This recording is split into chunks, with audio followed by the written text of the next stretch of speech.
চাষালো আগলিনী Jagannathbari road students health home সংসজাখা the Tripura brick association manufacturers association ni triennial হাস্তে সম্মেলন ককলাম পান্দাও কাইচার হাংকরনি রিপ্রেজেন্টেটিভ লক মানজাগলাইখা পান্দানি বিশিংতৈ অমথানি বসকাংনি সালনি সামুংরক চাবজাখা পেপাল কমিটি খাজাকনানি কক্তংমানি ফিয়া আবো খ্লাইজাক মানলিয়া পান্দাও মানজাখা মথানি সেক্রেটারি সঞ্জিত চৌধুরী তে কুবনি রক। আমরা প্রতি 3 বছর অন্তর আমাদের রাজ্য সম্মেলন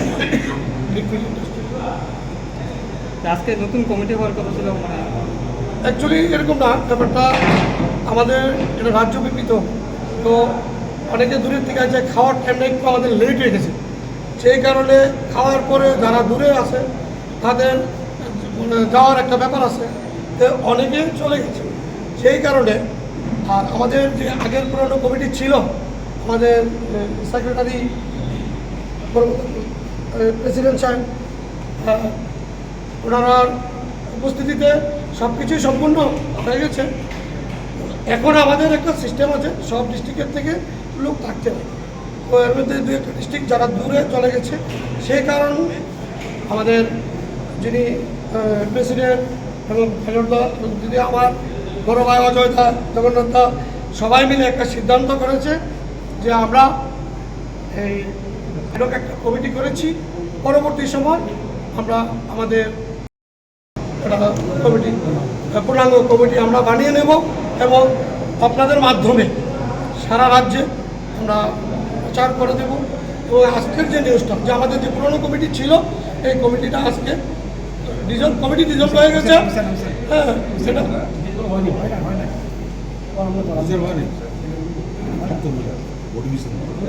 মানে আচ্ছা, নতুন কমিটি বানানো পর্যন্ত এই যে আজকে যে কমিটি করা হয়েছে, সবাই আমাদের সিনিয়র লিডার, আমরা তো তো আমরা সবাই মিলে সিদ্ধান্ত নিয়েছে যে আমাকে কনভেনর করেছে যে আমরা সবাই একসাথে বসে আমরা সুন্দর সুশৃঙ্খলভাবে আমরা কমিটি করবো। এবং আজকের যে অনুষ্ঠান খুব সুন্দর সুশৃঙ্খলভাবে হয়েছে, খাওয়া দাওয়া আনন্দ ফুর্তির মধ্যে হয়েছে, কোনো অসুবিধা নেই। কয়টা ভাত্তা আছে আর আপনারা মানে কতজন আছেন এখানে মালিক, মানে ভাত্তার মালিক কয়টা ভাত্তা কয়টা আছে? প্রায় 300। সবাই কি এই সংগঠনের অন্তর্গত? একই সংগঠন, আমি ডিস্ট্রিক্ট ওয়াইজ আছে। এটা কত বছর পর পর এটা মালিক পক্ষ, এটা শ্রমিক নাকি, এটা কত বছর পর পর এটা ইয়া হয়? 3 বছর পর। আচ্ছা, মাঝে মধ্যে কিছু না করে দেখা গেছে বর্ষণকার দিকে কিছু শ্রমিকরা একটা সমস্যা থাকে মানে ভাতা নিয়ে, এই সমস্ত ব্যাপারে কিছু বলবেন না, এটা কী জন্য হয় বা বিগত দিনগুলিতে আপনাদের প্রসেসিং যেটা হয় এই তৈরি করতে মানে কীরকম চলছে এই একটা কথা বলছি আপনাদের মাধ্যমে, সারা রাজ্যে প্রচার হয়, এগুলি অবাস্তবের কিছু না। কিছু কিছু ঘটনা আছে যেটা আমাদের, ধরুন মাইগ্রেন্ট লেবার আমরা আসে, আমরা কিন্তু আমাদের নিজের বাচ্চারা, নিজের বউ বাচ্চারা যতটুকু আদর না করি, মাইগ্রেন্ট লেবারগুলিকে তার থেকে বেশি আমরা আদর করি, একভাবে আদর যত্ন করে থাকি। কোনো কোনো সময় হয় কি, তাদের একটা ব্যাপার আছে যে হঠাৎ করে বলবো যে আমরা চলে যাবো, এরকম একটা কিছু হুজুগে হয় যে আমরা চলে যাবো, তো তখন তারা বেরিয়ে যায়। তো এরকম হয়েছে, ছোটো করে আমরা দেখেছি।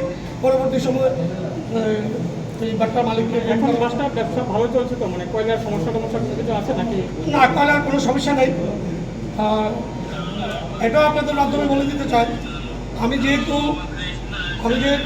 এআইসিসি ভাইস চেয়ারম্যান, কোল ইন্ডিয়ার থেকে আমাদেরকে 40,000 মেট্রিক টন কয়লা অ্যালার্ট করেছে। আমরা ওইটা আনার জন্য আমরা সব কিছু প্রস্তুতি নিয়েছি। আমরা ডিপ্টিলিজের মালিকগুলোকে ওই কয়লাটা আমিও তো এর জন্য না, আমরা এটা বন্টন করে নেব কেএসিসির মাধ্যমে থেকে। আজকে এই সম্মেলন থেকে মূল জিনিসটা কি ধরেছে? মূল জিনিসটা অ্যাকচুয়ালি দেখেন, আমাদের চিন্তাধারা, আমরা তো ইন্ডাস্ট্রি বলতে ত্রিপুরা রাজ্যে আছে, আমরা রাজ্য সরকারের কাছে এটা বিভিন্নভাবে আপনাদের মাধ্যমেও প্রচার করতে চাই যে আমাদের প্রতি যারা একটু দৃষ্টি আকর্ষণ থাকে, আমরা ইটগুলো যাতে সেলের ব্যাপারে আর কি, ধরুন ব্লকে টকে যাতে ইটগুলোটা মানে সাপ্লাই করতে পারি, এগুলো আপনাদের মাধ্যমে পরবর্তী সময় আমরা জানিয়ে দেবো। এবং রাজ্য সরকার বরাবরই আমাদের পাশে আছে, করোনার সময় আমাদেরকে সাহায্য করেছে। করোনার সময় আমাদেরকে যথেষ্ট সাহায্য করেছে।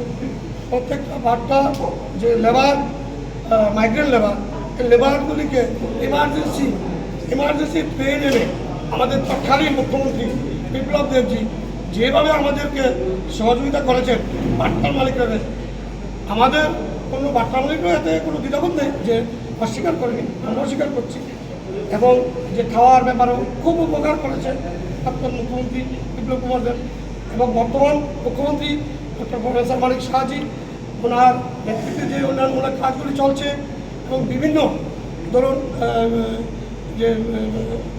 কন্ট্রাক্টরি যে ঠিকার যে কাজগুলি বেরোচ্ছে সেগুলিতে প্রচুর পরিমাণে ইট লাগবে।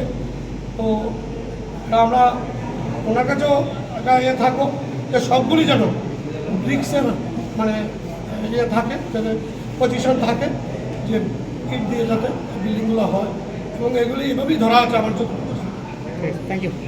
স্বর্ণকমল স্বর্ণবর্ষা 2 জুলাই থেকে 23 আগস্ট। মেগা লাকি ড্রতে 2টি স্কুটি, লাকি ড্রতে 7টি স্বর্ণমুদ্রা, হীরের গয়নার মজুরিতে 75% ছাড় এবং সোনার গয়নার মজুরিতে 20% ছাড় থাকছে প্রতি কেনাকাটায় নিশ্চিত উপহার। এছাড়া যে কোনো হলমার্ক যুক্ত গয়নার সমমূল্যের হলমার্ক যুক্ত নতুন গয়না কেনার সুবর্ণ সুযোগ। স্বর্ণকমল জুয়েলার্স, আজই আসুন আমাদের আগরতলা এবং উদয়পুরের শোরুমে। শর্তাবলী প্রযোজ্য।